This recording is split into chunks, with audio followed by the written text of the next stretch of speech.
Sa mo jump ta og mga 13 feet.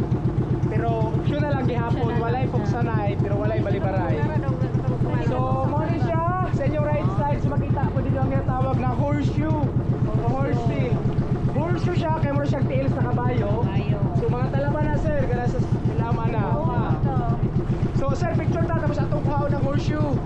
Yan, para natay mga remembrance dito sa sulod na. Okay guys, so actually pwede na itong magtagal ang hard hat, no? So bago Para makita magtanggal. itong beauty. Para makita ang true beauty. Nice.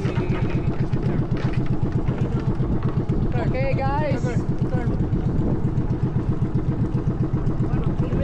Lubong na pa yung horseshoe.